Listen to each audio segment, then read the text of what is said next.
Story number 1. The wind howled through the skeletal trees, its icy breath rattling the windows of the old farmhouse. Sarah pulled the heavy quilt tighter around her shoulders, trying to focus on the textbook in her lap. The pages barely held her attention. The eerie isolation of her parents' home seemed to press in from every direction. They had gone out for the evening, leaving her alone to study for an upcoming exam. She glanced at the clock, 9:43 p.m. Still hours before they'd return. The house creaked and groaned as though alive, the sounds amplified in the winter silence. Snow fell steadily outside, blanketing the yard in pristine white and obscuring the woods that bordered the property. A sharp knock echoed from the front door. Sarah froze. Her parents had said they wouldn't be back until after midnight, and no one else ever visited their secluded home. She waited, hoping she'd imagined it, but the knock came again, louder this time. She stood, her heart thudding. Peering through the living room window, she saw nothing but swirling snow under the dim porch light. The idea of opening the door filled her with dread, but the persistent knock came again. "Who is it?" she called, her voice trembling. Silence. Sarah hesitated, then slowly approached the door. Standing to the side, she cracked it open an inch, the chain lock still in place. The icy wind bit at her face as she peered outside. No one was there. Her stomach knotted. "Hello?" The only answer was the mournful howl of the wind. She quickly shut the door, locking it and double-checking the deadbolt. Goosebumps prickled her skin, but she told herself it was probably the wind playing tricks or maybe a prank by some local kids. Returning to the couch, she tried to shake off the unease. She had just begun reading again when she heard it.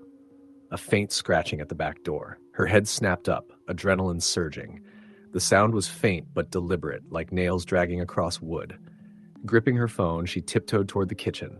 The glass panel in the back door revealed nothing but darkness beyond. Probably a branch, she whispered to herself. But deep down, she wasn't so sure. The scratching stopped, replaced by a soft thump. Then another. It sounded like footsteps in the snow. Sarah's fingers trembled as she unlocked her phone and dialed her mom's number. It rang twice before going to voicemail. She tried her dad next, but the call wouldn't go through. The storm must have knocked out their signal. A loud bang startled her. It came from the side of the house, near the living room. She darted to the window, her breath fogging the glass as she tried to see outside. The porch light flickered, casting strange shadows on the snow. For a moment, she thought she saw movement near the edge of the woods, a figure, tall and hunched. But when she blinked, it was gone. Her chest tightened with fear. She grabbed the fireplace poker and backed away from the window, her mind racing. Should she call the police? But what would she say? That she thought someone might be outside, but couldn't see them? The power went out. Darkness swallowed the house, save for the faint glow of the dying embers in the fireplace. Sarah's breath came in quick, shallow gasps. The silence felt oppressive, broken only by the faint ticking of the wall clock. And then she heard it. The unmistakable creak of a floorboard. Her blood ran cold. Someone was inside the house. Clutching the poker, she crept toward the sound, every nerve screaming for her to run. The creak came again, this time from the hallway. She peered around the corner, her heart pounding so loudly she thought it would give her away. The hallway was empty. She backed away, her foot brushing against something. She yelped, spinning around to find a pair of wet footprints leading from the back door into the living room. Her mind reeled. She had locked that door. She was sure of it. Suddenly, a shadow moved across the living room, darting out of sight. Sarah stifled a scream, gripping the poker so tightly her knuckles turned white. "Who's there?" she demanded, her voice shaking. No answer. A low, guttural chuckle echoed from the darkness, sending shivers down her spine. She bolted, running upstairs and locking herself in her bedroom. Her trembling fingers fumbled as she slid her dresser in front of the door. Grabbing her phone, she dialed 911. This time, the call went through. 911. "What's your emergency?" "Someone's in my house," she whispered. "I think they broke in. Please hurry." The operator assured her that officers were on their way, but the nearest station was miles away. It would take at least 20 minutes. Outside her door, the floorboards creaked again. "Stay on the line with me," the operator urged, but Sarah barely heard her. She stared at the door, her heart racing as she saw the doorknob begin to turn. She screamed, backing against the wall. The door rattled violently, but the dresser held firm. Then, just as suddenly, the noise stopped. Silence. Sarah's breath came in shallow gasps.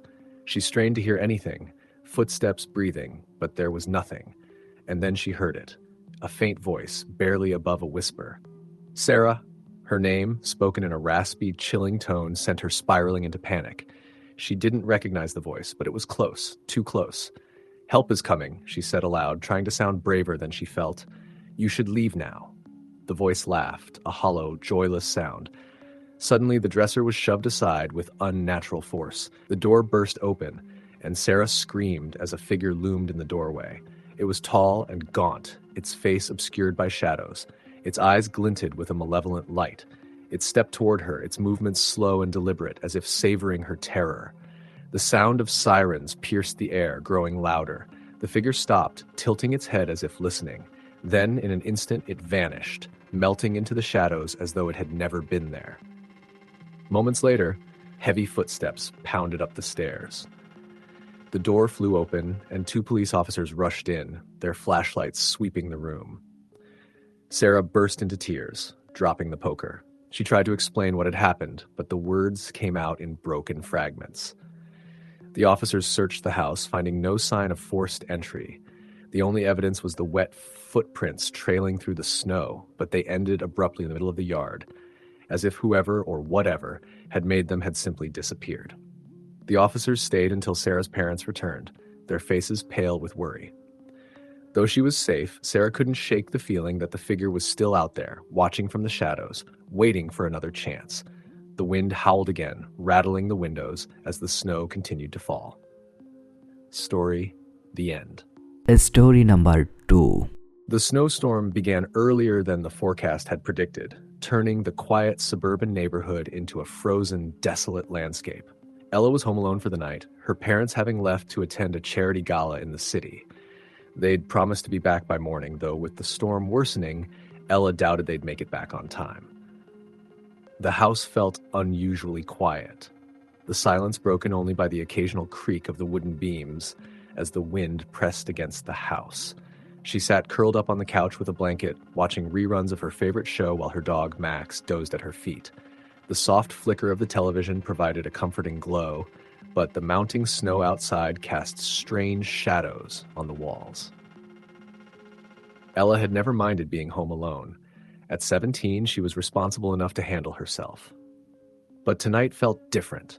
The storm seemed alive, its howling wind and icy gusts clawing at the windows like something trying to get in. She tried to brush off the feeling, chalking it up to her imagination. Around 10 p.m., Ella decided to make some hot cocoa. The kitchen felt colder than the rest of the house, the old windows allowing drafts to seep through. As she poured milk into the saucepan, Max suddenly lifted his head, his ears perked. He stared at the back door, his low growl vibrating in his chest. Ella froze, following his gaze. The back door was locked, but the glass panes rattled slightly in the wind. She couldn't see anything beyond the snow-covered backyard, but Max's reaction made her uneasy. "It's just the wind," she said aloud, more to reassure herself than the dog. But Max didn't relax. His growl turned into a bark, sharp and insistent, as if warning her of something she couldn't see. She stepped closer to the door, her heart pounding. She flicked on the backyard light, but the snowstorm reduced visibility to a few feet. The yard was empty, save for the faint outline of the old oak tree at the edge of the property. "See? Nothing there?" she muttered, turning off the light and shooing Max back about the living room. He hesitated, his tail low, before finally retreating.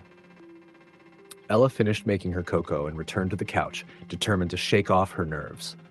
The wind grew louder as the night wore on, and the occasional gust made the windows shudder.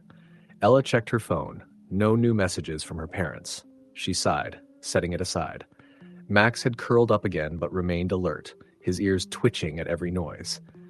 Just as Ella started to feel comfortable again, there was a sound, a faint tapping. She stiffened, her eyes darting to the front window.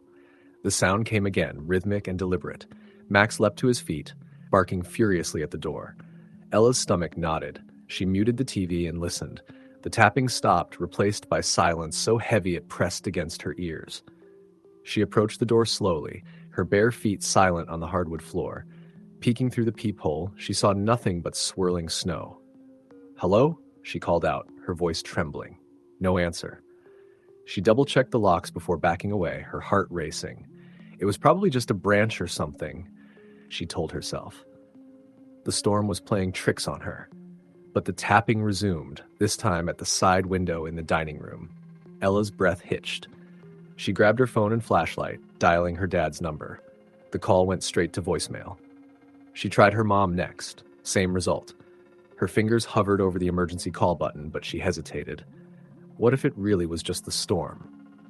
Gathering her courage, she moved toward the dining room, the flashlight beam cutting through the dark. She kept Max close, his growls a low rumble as they approached the window. Slowly, she pulled back the curtain. There was no one there, just snow piling up on the sill. But something caught her eye, a single set of footprints in the snow, leading from the backyard to the side of the house. The prints stopped directly under the window. Her stomach churned. She hadn't heard anyone approach, and there were no tracks leading away. Whoever or whatever had been there was still nearby. She backed away from the window, her hands shaking. "It's fine," she whispered to Max, though her voice betrayed her fear. "I'll call the police." Before she could dial, the power went out. The house plunged into darkness, and the comforting hum of the heater vanished. Max barked wildly, his tail stiff as he faced the front door. Ella's flashlight flickered as she fumbled to grab a candle from the drawer. "Stay calm," she whispered to herself. She lit the candle, the small flame casting long, eerie shadows across the walls. The storm outside raged on, but inside, the silence was deafening. Then came the sound of footsteps. Slow and deliberate, they echoed from the second floor. Ella froze. She hadn't been upstairs all night.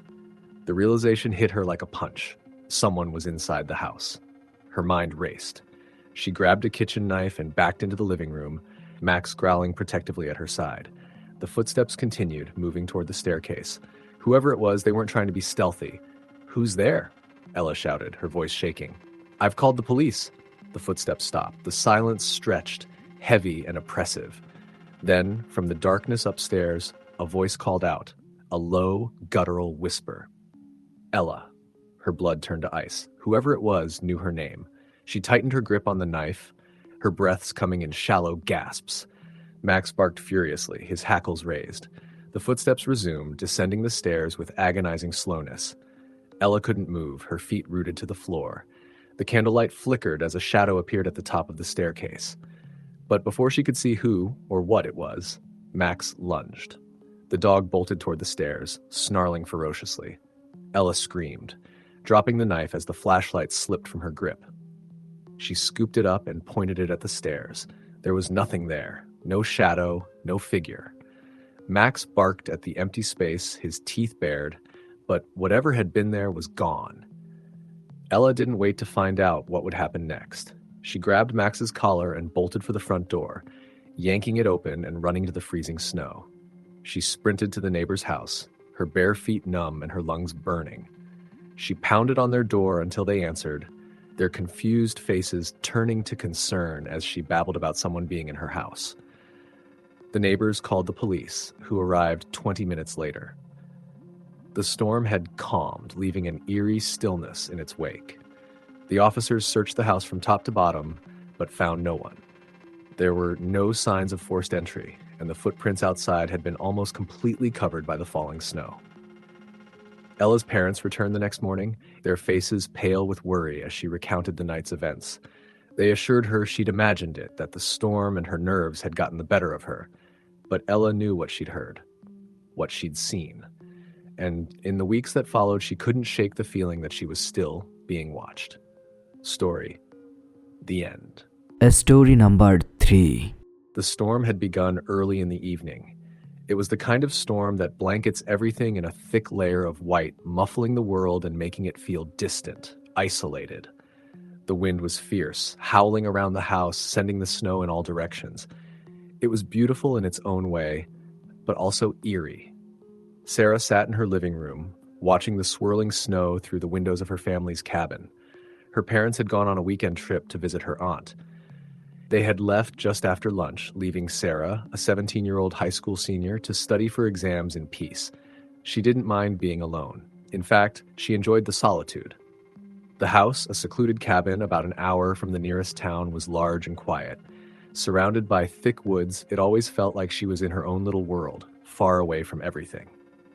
But tonight felt different. Sarah tried to focus on her textbook, but the silence was unsettling.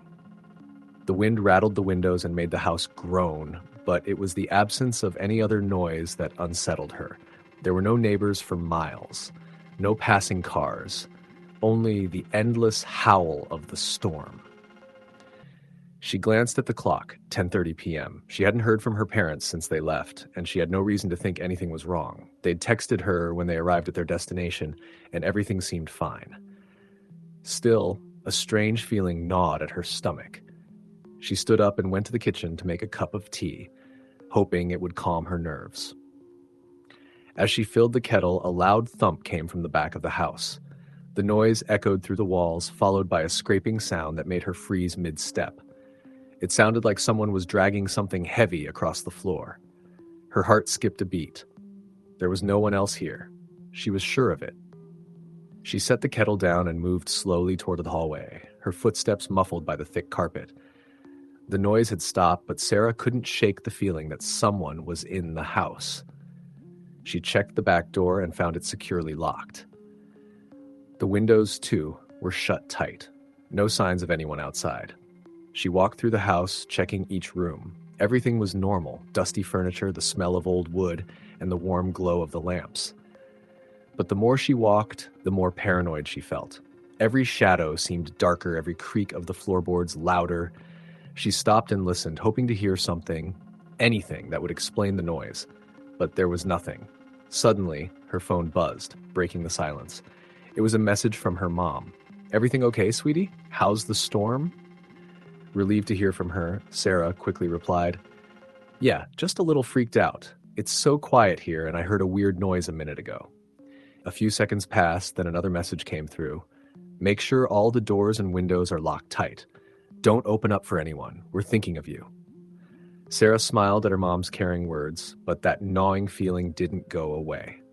She locked her phone and set it down on the kitchen counter. The noise she had heard earlier didn't make sense. The house was old, but it wasn't so old that it would make strange sounds by itself. And if it had been the wind, it should have stopped when the storm picked up. She turned off the kettle when it started to whistle and poured herself a cup of tea. As she took a sip, she heard it again. A soft thump, this time coming from upstairs. It was faint but unmistakable. She froze, staring at the staircase that led to the second floor. The thumping sound continued, slow and rhythmic. It was almost like someone was pacing upstairs, walking back and forth. This time, Sarah's pulse quickened. She didn't know what to do. She had already checked the house. Everything was locked, and there was no sign of forced entry. Was it possible that someone had snuck in somehow? The thought made her stomach turn. She took a deep breath and decided to investigate. Slowly, she climbed the stairs, gripping the railing tightly. The house was so still that every creak of the floor beneath her feet sounded like a loud crack. As she reached the top of the stairs, she paused, straining her ears. The sound had stopped. The hallway upstairs was dark.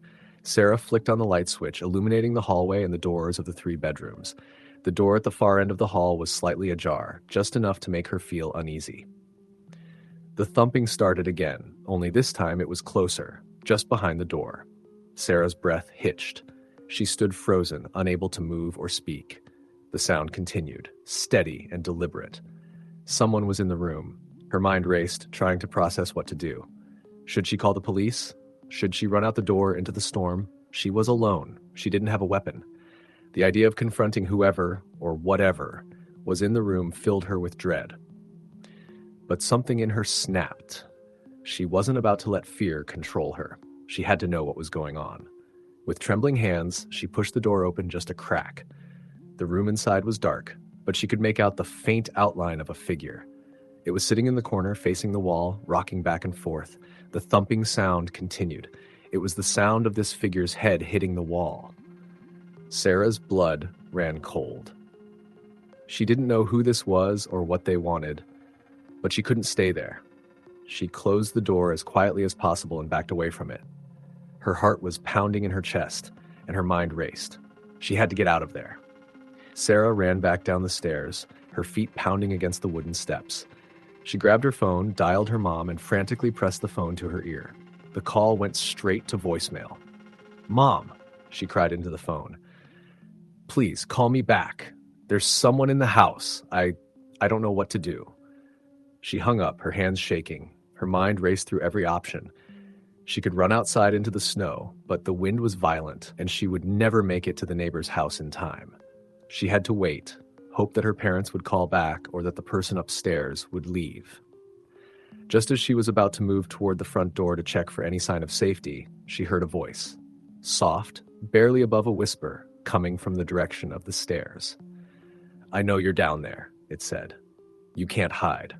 Sarah froze, her blood running cold. She knew then that whoever was upstairs knew she was in the house. It wasn't just some random noise, it was a person. The sound of footsteps came next, slow and deliberate, moving toward the stairs. She knew she had to act fast. With a burst of adrenaline, she grabbed her jacket and bolted out the front door.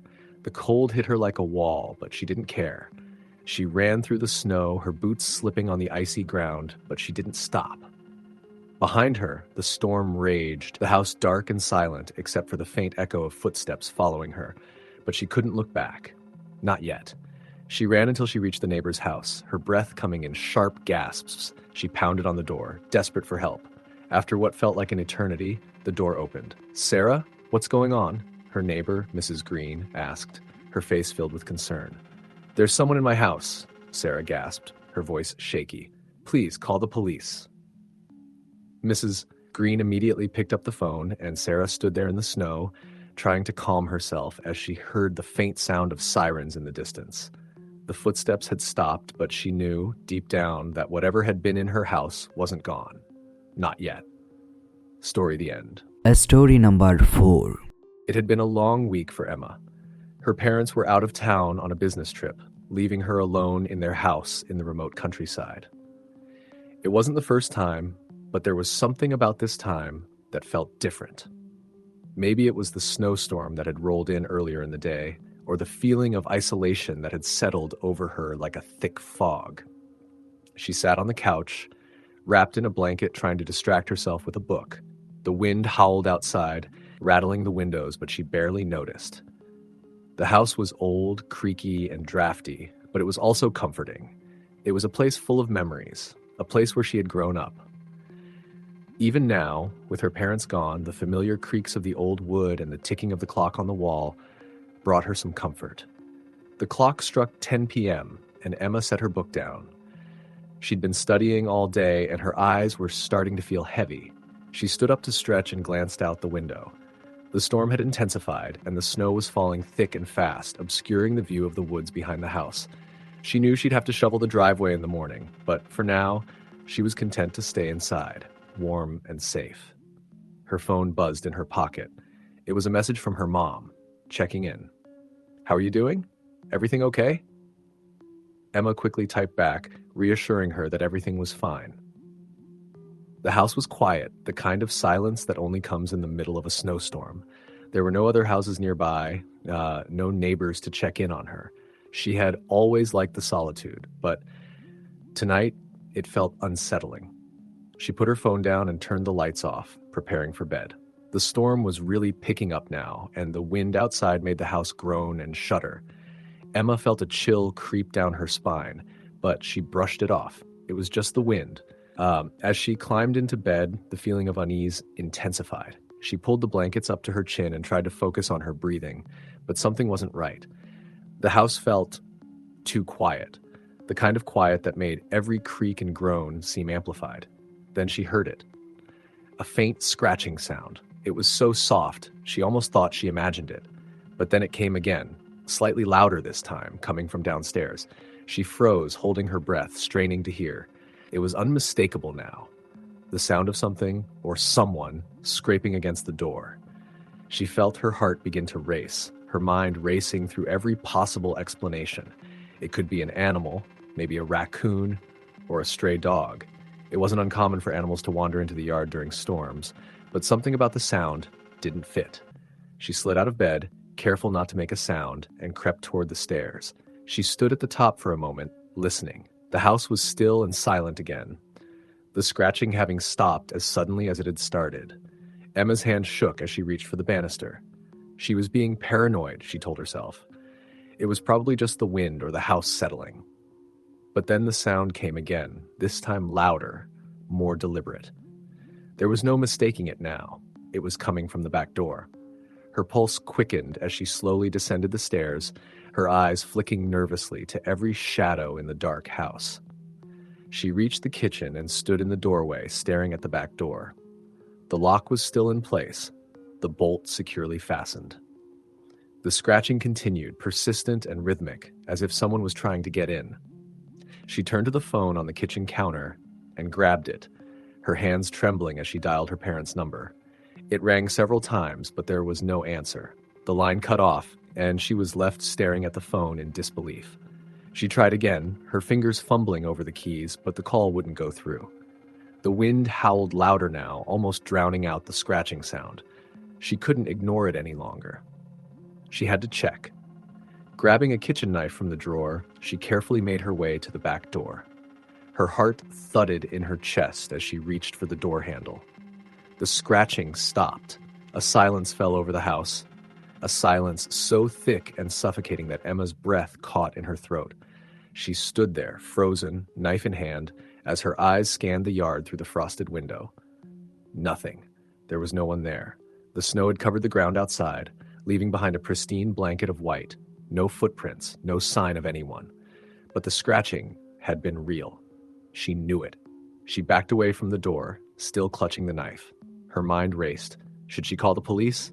Should she go check the perimeter of the house? But there was no time. The doorbell rang. The sudden sound was enough to make Emma jump out of her skin.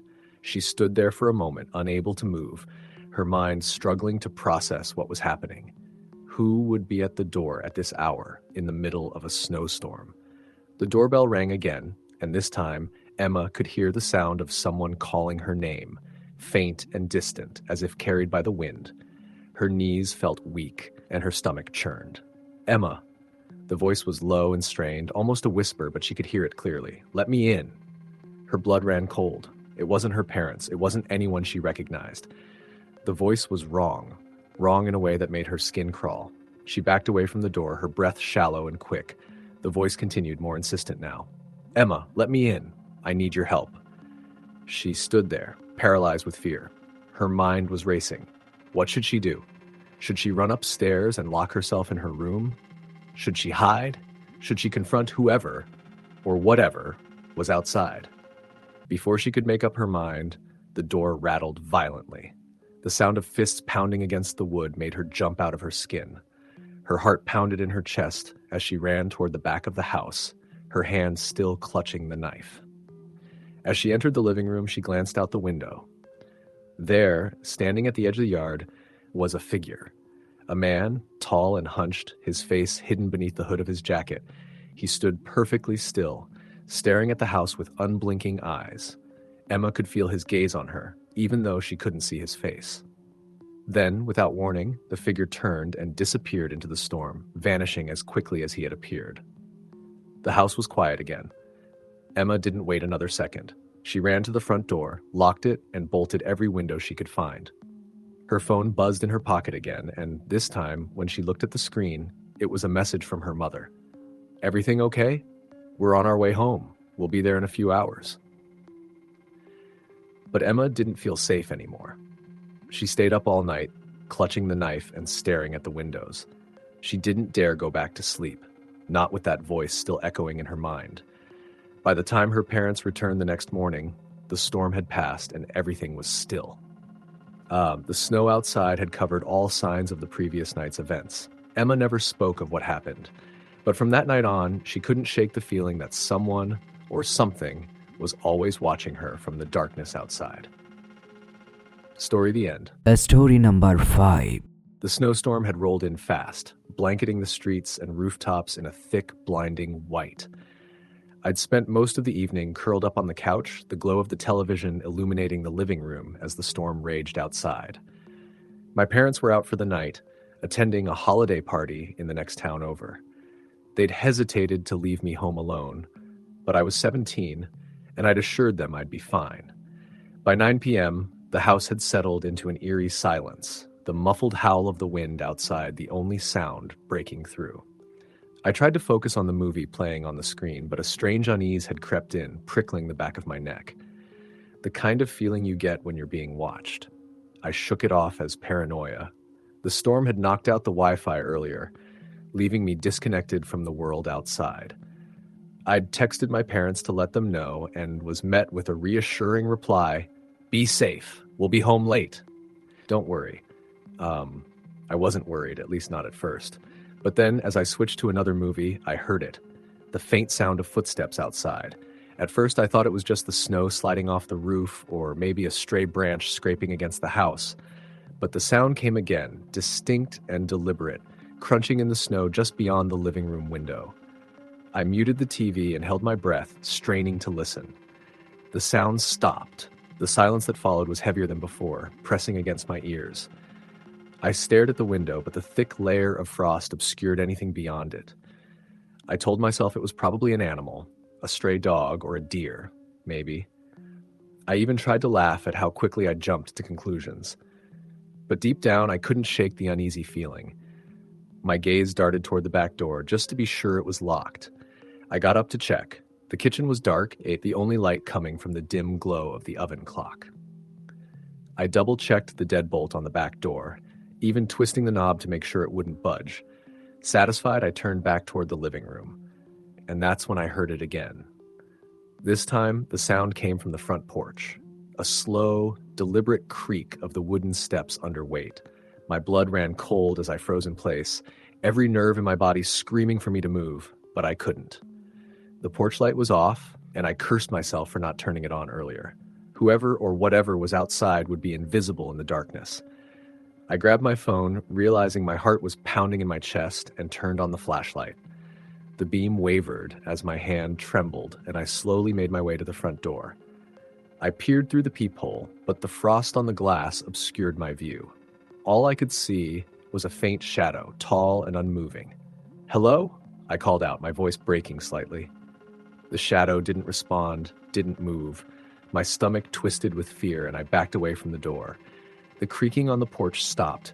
The silence stretched on, and for a brief moment I thought whoever it was had left. Then I heard something that made my blood turn to ice. A slow, deliberate knock on the door. 3 times. I froze. My mind raced. Should I call my parents? The police? My hand hovered over my phone, but I didn't want to make any sudden noises. I waited, listening, but the knocking didn't come again. Instead, I heard a faint sound coming from the living room. It was subtle, almost imperceptible, but it sounded like breathing, slow, heavy, and deliberate. I felt the air leave my lungs as I turned toward the room. The flashlight beam cut through the darkness, but nothing was out of place. The furniture was as I'd left it, the curtains drawn tightly over the frosted windows, and then I saw it, a single handprint on the glass. Small, childlike, but smeared, as if dragged downward. My legs felt like jelly, but I forced myself to move, stepping closer to the window to get a better look. The print was on the inside. My heart pounded in my ears as I spun around, the flashlight trembling in my hand. The breathing sound had stopped, but the oppressive silence had returned, wrapping itself around me like a shroud. I felt the weight of something unseen, something watching, and then I heard it again. The faint creak of footsteps, but this time they were coming from upstairs. I wanted to run, to fling the door open and sprint into the snow, but I couldn't leave without knowing what or who was in the house. I grabbed a knife from the kitchen and forced myself up the stairs, every step feeling heavier than the last. The air was colder up here, as if the temperature had dropped dramatically. My breath came out in visible puffs, and the hair on my arms stood on end. The hallway was dark, the doors to the bedrooms all slightly ajar. The sound of footsteps had stopped, but I could feel a presence, a weight in the air that made my skin crawl. I pushed open the door to my room first, shining the flashlight around. Empty. I checked the bathroom next. Empty. Finally, I reached my parents' room. The door creaked as I pushed it open, the beam of light cutting across the room. At first, I didn't see anything out of the ordinary. The bed was made, the curtains drawn, the closet door closed. But then, just as I turned to leave, I noticed something. The closet door was slightly open, just enough to see a sliver of darkness inside. My pulse quickened as I stepped closer, my fingers tightening around the knife. I hesitated, every instinct screaming at me to run, but I couldn't leave without knowing. I reached out and yanked the door open. The closet was empty, but the smell hit me immediately. A faint, sickly sweet odor, like decaying flowers.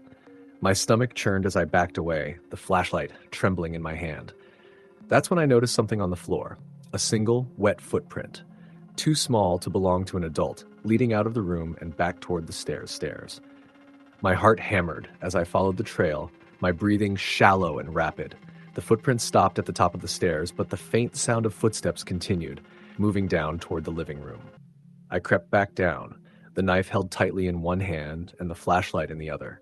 The air felt heavier, thicker, as if the house itself was alive and breathing. When I reached the bottom of the stairs, I froze. The front door was wide open, snow blowing in and collecting in a small pile on the welcome mat. I shone the flashlight around the room, but there was no one there. No footprints in the snow outside, no sign of movement. I slammed the door shut and locked it, my hands shaking uncontrollably. The house was silent again, but the feeling of being watched hadn't gone away. I didn't sleep that night. I sat on the couch, the knife in my lap, the flashlight pointed at the stairs, waiting for the first light of dawn. When my parents came home the next morning, I told them everything. They didn't believe me, of course, chalking it up to the storm and my imagination. But I knew what I'd heard, what I'd seen. The handprint on the window was gone, and the wet footprint had vanished, leaving no trace. To this day, I don't know what it was that visited me that winter night. But every time I'm alone in that house, I feel it. The weight of something unseen, something that doesn't belong. Story, the end. Story number 6. The snowstorm had arrived without warning, coating the world outside in a thick, cold blanket. It was 10 p.m., and I was curled up in my living room on a Friday night, alone. My parents had gone away for the weekend, leaving me with a sense of freedom. They didn't like leaving me by myself for too long, but I was 18 now, old enough to handle one night at home, I thought. I hadn't expected the snowstorm to be this bad, but it was starting to look like we were going to get quite a bit of snow. The wind howled against the windows, rattling the panes. I pulled a blanket around me, grabbed a cup of tea, and tried to relax as the storm raged outside. The house was quiet, save for the hum of the furnace and the occasional creak of the floorboards settling. I had a constant feeling of being watched. At first, I chalked it up to the wind and the weird shadows cast by the flickering light from the TV. But the sensation only grew stronger. I tried to ignore it, but the hairs on the back of my neck stood on end. It wasn't until I heard the knock that I froze. It was soft at first, like a tap against the wood, and then it came again, louder. My stomach churned as I looked toward the front door. I hadn't seen anyone pass by, and there wasn't a car in the driveway. It was too late for anyone to be out, especially in this kind of weather. My first instinct was to ignore it. I told myself it was just the wind, or maybe some ice falling off the roof. But then, the knock came again, even louder this time. My heart raced as I got up to check. I moved cautiously, tiptoeing toward the front door. The knock had sounded too intentional. Someone was out there. I was sure of it. I stood in front of the door, hesitating. My breath was shallow, my mind racing. Should I open it? Should I call the police? What if it was just someone who had gotten lost in the storm, someone who needed help? The knock came again, and I jumped, my heart pounding in my chest. There was no way I could ignore it now. I had to check. I peered through the peephole, but the view was obscured by thick frost. The porch light cast only faint shadows through the glass. I couldn't see anything, but I could hear the faint sound of breathing, steady and slow. It sounded like someone was standing just outside the door, waiting. I stepped back, my mind racing. What if it was a prank? What if it was something worse? My phone was on the coffee table, just out of reach. The last thing I wanted was to leave the safety of the hallway, but I had no choice. I grabbed my phone, quickly dialed my mom's number, and waited. It rang once, twice, 3 times. No answer. I cursed under my breath and grabbed the house key from the table. I needed to check the locks. Maybe it was a thief, or worse, maybe I'd left a door open by accident. When I reached the back door, my fingers fumbled for the key. The deadbolt was still locked, but I hesitated before turning the handle. I quickly checked the window next to the door, but the curtains were drawn tight. Then I heard it. A soft shuffle of footsteps from upstairs. My blood ran cold. The house was still and silent, save for the wind howling outside. But now, footsteps echoed through the house from above. I froze, holding my breath. Whoever was knocking on the door wasn't alone. The footsteps creaked as they moved down the hallway toward the stairs. There was no way anyone could have entered the house without me noticing. I had checked every door, every window. I was sure the house was locked up tight. But now, there was something, or someone, moving around upstairs. I stood frozen for what felt like an eternity, paralyzed by fear. Slowly, I crept toward the stairs, the hairs on my arms standing at attention. The footsteps stopped just as I reached the bottom of the staircase. My hand clenched around the railing, and I leaned forward, trying to catch a glimpse of anything at the top of the stairs. I could barely make out a shadow in the dim light from the living room. Then suddenly, the figure moved. It wasn't a person. It was too tall, too unnaturally thin. I could only see a silhouette, but it seemed to move quickly, far too fast for a person. My breath caught in my throat as I realized that whatever it wasn't human. Without thinking, I turned and bolted for the front door. I had to get out, had to escape. But when I reached the door, the handle was cold and unyielding. It was locked. My hands shook as I fumbled with the keys, trying to unlock the door. I could hear the figure moving now, not upstairs, but down the hall toward the staircase. The sound of it scraping against the walls sent a chill through my bones. It was closer now, so close I could feel the cold air shift as it neared. Finally, the lock clicked open. I swung the door open wide and dashed out into the snow. The wind hit me like a slap, the cold biting into my skin as I ran down the front steps and toward the neighbor's house. I didn't stop until I reached their front door, gasping for air, my heart pounding in my chest. I rang the doorbell frantically, and after what felt like an eternity, the door opened. "Are you all right?" the neighbor asked, concern in her voice. I barely managed to choke out the words. I think someone's in my house. Something's in there. I don't know what it is." The neighbor didn't hesitate. She called the police, and I waited on their doorstep, shivering and panicked. It wasn't until the officers arrived and checked the house that I learned the truth. The door had been unlocked. The back door, which I was sure had been secured, was ajar. But there were no signs of forced entry. The officers found nothing. No footprints in the snow, no evidence that anyone had been inside.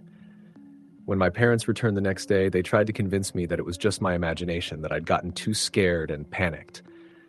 But I knew what I had heard. I knew what I had felt. To this day, I don't know what it was that came into my house that night. Was it a person? Was it something else entirely? All I know is that whatever it wasn't human. And every winter night, I can still hear the faint echo of those footsteps haunting me from upstairs. Story the end. Story number 7. The storm had been growing since the afternoon, and now, as night settled in, it seemed to consume everything around the old farmhouse. Trees bowed under the heavy snow, and the wind howled with a ferocity that made the house creak and groan. It was just Sophie tonight, alone. Her parents had left early this morning for a weekend getaway, promising to be back by Sunday evening. But with the weather as bad as it was, she knew they wouldn't be home until at least Monday. Sophie had grown used to being alone. She was 18 now and felt comfortable with the solitude. She was studying for an upcoming history exam, surrounded by her books and papers spread out across the dining room table.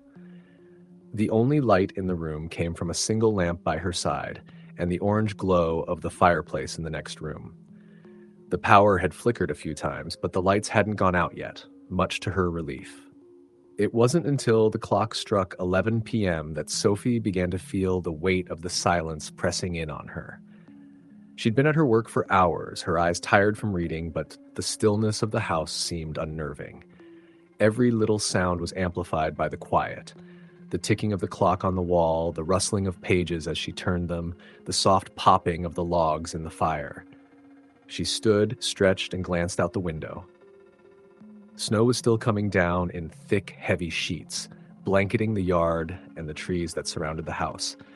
The path to the garage was nearly invisible, and the driveway was already covered in a thick layer of snow.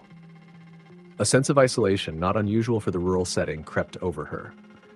There were no other houses for miles, and the wind outside seemed to swallow everything in its path. Sophie returned to the table and began to gather her things. She wasn't tired yet, but she could feel her concentration slipping. The house felt too quiet now, empty in a way that was unsettling. She stood up and walked through the living room, hoping to shake off the uneasy feeling. That's when she heard it. A soft thump. It came from the direction of the back door, followed by a scraping sound like nails running along the wood. Sophie froze. She hadn't heard anything like that before. Her parents had warned her about possible wildlife getting into the house during the winter, but the noise was much too deliberate, too steady to be an animal. The scraping continued, a slow, dragging sound that sent chills down her spine. Sophie's heart raced as she slowly made her way to the kitchen, the sounds growing louder with each step. The back door was just a few feet away, but as she approached, the scraping stopped. A silence followed. Sophie stood at the threshold of the kitchen, staring at the door. The house was still, except for the faint wind that whistled through the cracks in the windows. She didn't move. She wanted to call her parents, but they were probably already asleep, and there was no one else she could reach. The local sheriff's department was miles away, and she had no reason to think anyone would be at the door anyway. Just as she turned to leave, there was another knock. It was soft but clear, 3 taps on the wooden door. Her breath caught in her throat. Sophie slowly approached the door and from the kitchen peered out the small window. There was nothing. The snow was so thick outside that she could barely see the edge of the yard, much less the woods beyond it. She couldn't even make out the shape of the steps that led to the door. The door rattled again, this time with a force that seemed to shake the entire house. Sophie stepped back, her mind racing. Who could it be? No one would be out there in this storm. Not at this hour. Her phone buzzed suddenly, breaking the tension. Sophie grabbed it and answered without looking at the caller ID. "Hello?" she said, her voice shaky. "Are you all right?" It was her mother's voice, but there was an edge of worry in it that Sophie hadn't expected. "Yeah, Mom. Everything's fine. I just thought I heard something outside, but it's probably nothing. I'm just freaked out because of the storm." Her mother didn't sound convinced. "Are you sure? You're not alone, are you?"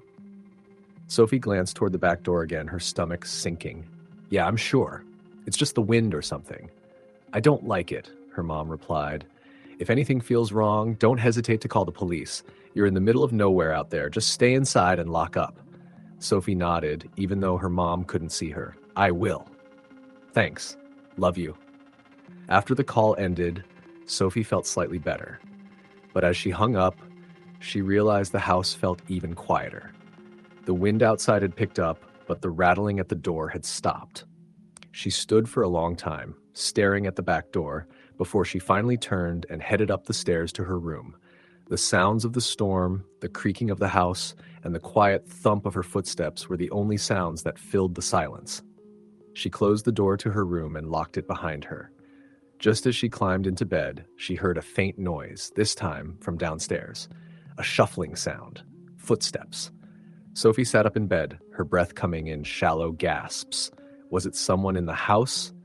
No, she had locked all the doors. The windows were shut tight, but she couldn't ignore the growing sense of dread in her chest. The footsteps were getting closer, slow and deliberate, as though whoever or whatever was downstairs knew exactly where she was. Sophie held her phone in her trembling hands, ready to dial 911. The footsteps reached the bottom of the stairs. She could hear them as clear as day, and yet there was no movement upstairs. The footsteps paused, and then the door to her room creaked open. Sophie's heart skipped a beat. She didn't move, didn't even breathe. She could hear the soft, uneven sound of breathing from the doorway, but she couldn't see anyone. She held her phone to her chest, praying whoever it was would leave.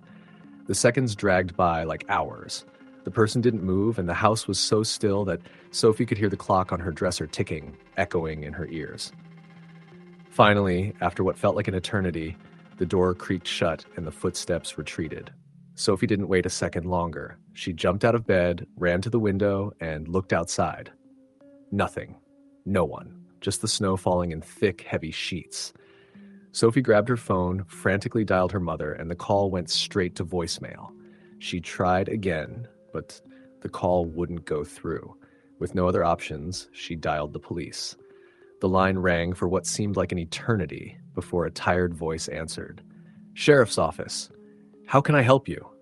"There's someone in my house," Sophie whispered. "I don't know who, but I heard footsteps, and I saw someone at the door earlier." "Stay inside," the sheriff's voice crackled. "We're sending someone over now. Stay on the line."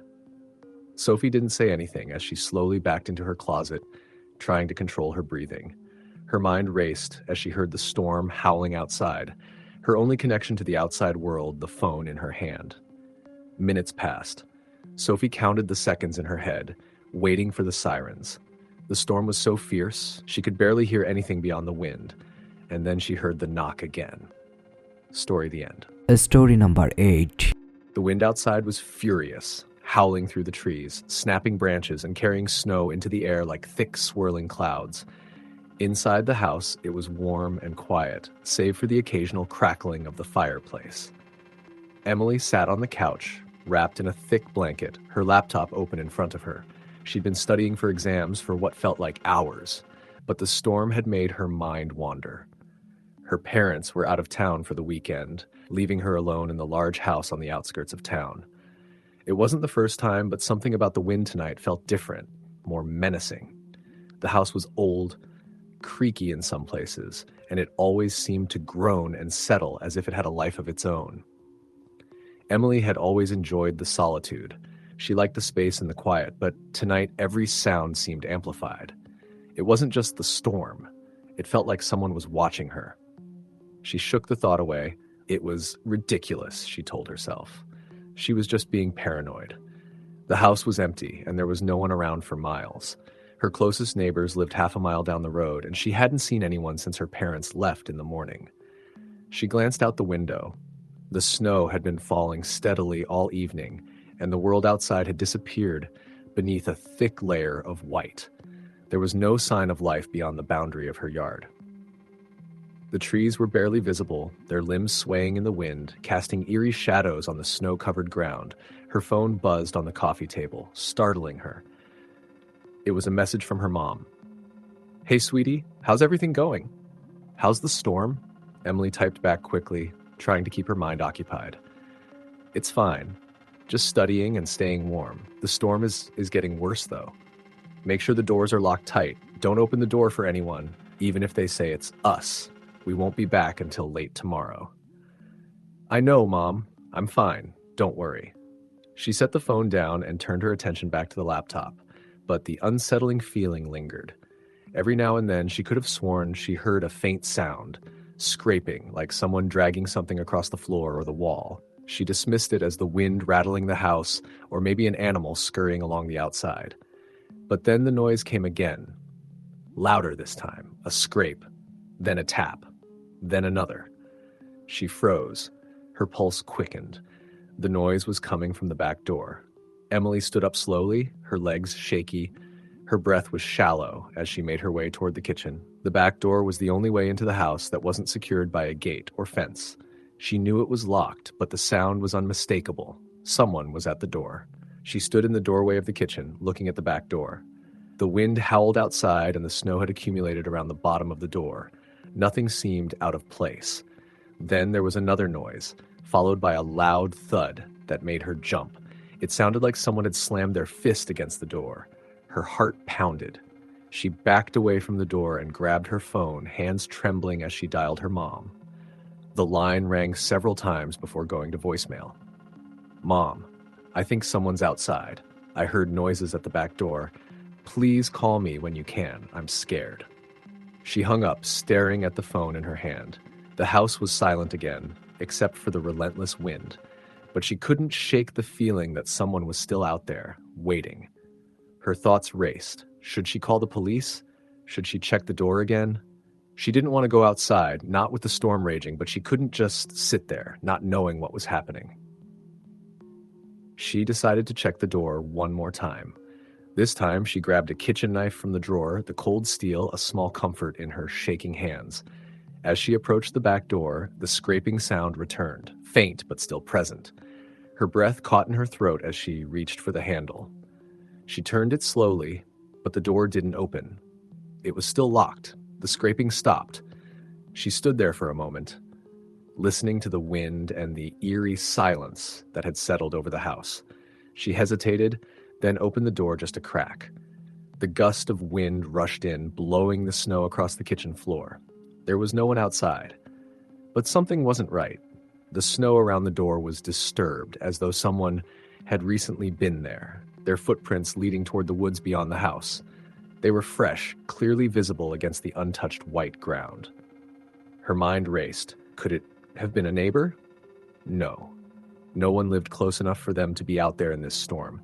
Emily slammed the door shut and locked it again, her heart thumping in her chest. She backed away from the door, clutching the knife tighter, her eyes darting to the windows. The shadows outside seemed to shift in the wind, but she couldn't tell if it was the storm or something else. She felt so alone. The silence in the house was deafening now, broken only by the howl of the wind and the occasional creak of the old wooden house settling. She sat down at the kitchen table, trying to calm her racing thoughts. Her phone buzzed again, but this time it wasn't a message from her mom. It was a voicemail. She opened it, feeling a sense of dread wash over her as she heard her mother's voice, distorted and strange, as if recorded through static. "Emily, they're outside. You need to lock all the doors and windows. Don't open up for anyone, even if they say it's us. They know you're there." The message cut off abruptly. Emily dropped the phone, the blood draining from her face. She stared at the screen, replaying the message in her head. Who was outside? How did her mother know?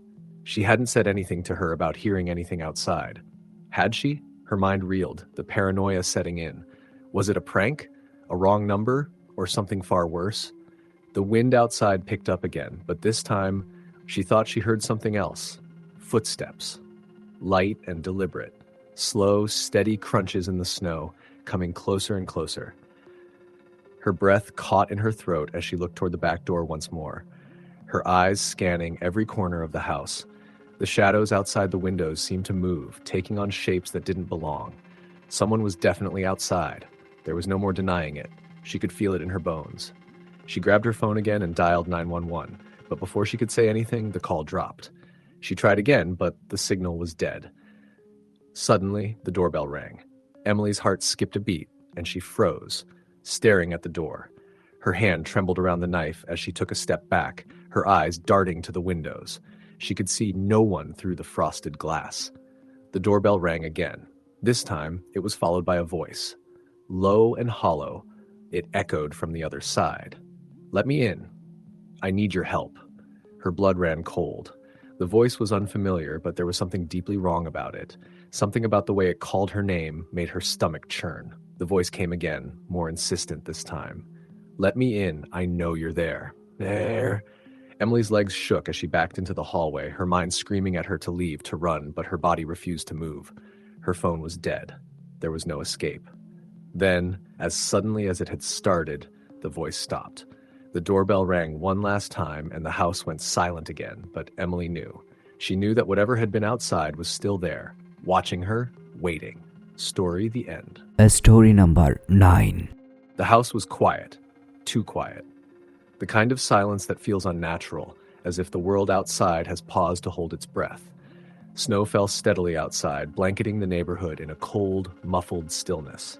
It was the first time I'd been alone in the house for the night. My parents had left earlier in the day to attend a family emergency 3 towns over, promising to be back by morning. At first, I didn't mind. The thought of having the house to myself seemed like a rare treat. I'd planned to binge-watch movies, eat snacks, and enjoy the solitude. But as the sun set and the sky turned an inky black, a strange unease began to creep in. The house, so familiar during the day, suddenly felt foreign under the weight of the night. I was in the living room, curled up on the couch with a blanket and a bowl of popcorn, the TV casting a flickering glow across the walls. Outside, the wind howled, rattling the windows. I tried to focus on the movie, but my attention kept drifting to the shadows in the corners of the room and the faint creaks coming from the upper floor. The old house always made noises, wood settling, pipes groaning. But tonight, every sound felt amplified, deliberate. I told myself it was just my imagination, that I was letting the storm outside get to me. Still, I couldn't shake the feeling that something was off. It started around 9 p.m., just as the snowstorm picked up. I heard it, a faint thud, like something heavy being dropped on the second floor. My heart skipped a beat, and I muted the TV, straining to listen. At first, there was only silence, but then the noise came again, louder this time. Thud. It sounded like it came from my parents' bedroom. I told myself it was nothing, a branch hitting the roof, maybe, but the thought didn't comfort me. I grabbed my phone and turned on the flashlight, the bright beam cutting through the darkness as I crept up the stairs. The hallway was cold, the air heavier than it should have been. I pushed open the door to my parents' room, holding my breath. The room was empty, the bed neatly made, nothing out of place. I exhaled shakily, feeling foolish for getting worked up. It had to have been the wind, I told myself. I turned to leave, but something stopped me. A sound, faint but distinct, coming from the closet. It was subtle, like the rustle of fabric or the soft scrape of something brushing against the door. "Hello?" I called out, my voice trembling. There was no response, but the sound stopped. I stepped closer, my hand trembling as I reached for the doorknob. My rational mind screamed at me to leave it alone, to go back downstairs and wait for my parents to come home. But something else, a mix of curiosity and dread, drove me to open the door. The closet was empty, just rows of hanging clothes swaying gently as if disturbed. I stared at them, trying to convince myself it was just the draft. I shut the door quickly and hurried back downstairs, my nerves frayed. I locked the front and back doors, double-checking every window to make sure they were secure.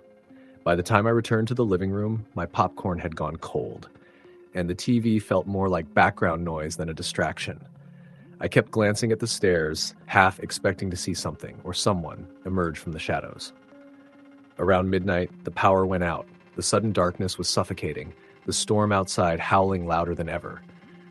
I fumbled for my phone, using its flashlight to navigate. I lit a few candles and sat on the couch trying to calm my racing heart. That's when I heard it again. A faint creak, like footsteps on the stairs. I froze, every muscle in my body tensing. The sound came again, deliberate and slow. Someone or something was coming down the stairs. "Is anyone there?" I called out, my voice barely above a whisper. The footsteps stopped, and the silence that followed was unbearable. I stood, clutching my phone tightly, and shone the flashlight toward the staircase. The beam illuminated the empty steps, but the feeling of being watched was overwhelming. My breathing quickened, my pulse hammering in my ears. Then, just as I was about to call my parents, I saw it, a figure at the top of the stairs. It was faint, almost translucent, but unmistakably human-shaped. It stood still, its head tilted slightly as if observing me. My breath caught in my throat, and I stumbled backward, dropping my phone. The light spun wildly, casting eerie shadows across the walls. When I scrambled to pick it up and shone it back at the stairs, the figure was gone. I didn't wait to find out what it was. I grabbed my coat, slipped on my boots, and bolted out of the house into the freezing night. The snow was deep, and the wind cut through me like a knife, but I didn't care. I ran to the neighbor's house 2 doors down, banging on their door until they let me in. They thought I was crazy at first, rambling about shadows and footsteps, but when the man of the house went to check on my place, he came back pale and shaken. "The back door was wide open," he said, "and there were footprints in the snow leading away from the house." I spent the rest of the night at their place, too scared to sleep. My parents returned the next morning, their concern quickly turning to disbelief when I told them what had happened. They insisted it was the storm, that my imagination had gotten the better of me. But I know what I saw, and to this day, I can't explain it. The figure on the stairs, the open door, the footprints that led out into the woods and vanished. I've never stayed alone in that house again, and every winter night I can't help but feel the same chill, as if something or someone is still watching. Story the end.